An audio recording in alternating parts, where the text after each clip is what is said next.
You hear me? This is why this is strategically important. The slower they operate, the less they can break. And so, know your rights.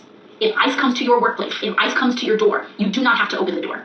You ask them for a judicial warrant, not an administrative warrant. ICE very often tries to show you some official-looking paper in order to intimidate people and to let them in. Again, remember, they rely on the perception of power. You don't just get some paper and let them in. You look for a judicial warrant. You look for a judge's signature on that piece of paper. If there is not a judge's signature on that piece of paper, you do not have to open it. Number two, you can ask them to leave. If they do not procure a warrant, you can ask them to leave.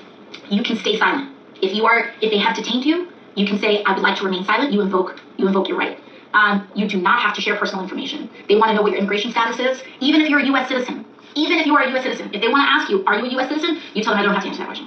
You tell them I do not have to answer that question. You do not have to. They ask you where you were born. I don't have to answer that question. They ask for your immigration status. I do not have to answer your question. They do not, unless you are being official.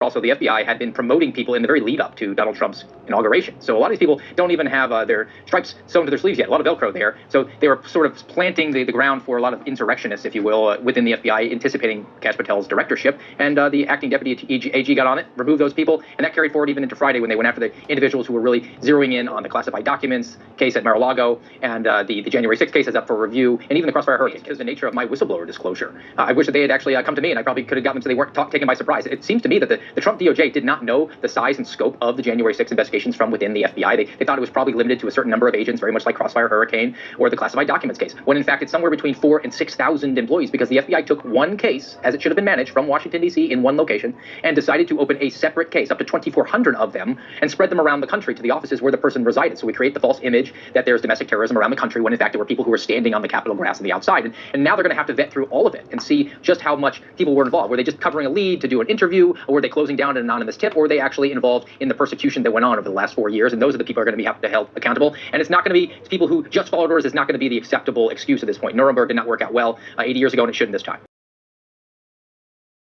The payments. Now, I don't know, it's 0, 0, 0, 0. Then in 2024, they get $8.2 million from the United States. And then in 2025, already, they had, well, no, 8.2 million was the total. Looks like 8 million last year and 200,000 so far this year. And y'all, let me get this straight. USAID has been spending millions of taxpayer dollars every year funding not only the Politico, I mean, absolutely insane. Like, what the heck? Fun fact, Politico received USAID aid, funds. Here you have the payments. Departments of Sub-awarding agencies, Department of Energy, all this kind of stuff, top 5. It gets worse. The taxpayer fund USAID was was big. Just wait. Tons of government spending on journalism is being exposed. We do indeed appear to be funneling large sums of taxpayer dollars to Politico, so some bureaucrats can read left-wing journalism's complain about Republicans. Here you have another profile. Obligation, $622,000 for online news subscriptions.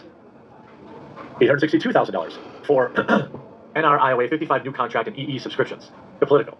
So they paid $800,000 for 55 subscriptions. This is quite frankly money laundering.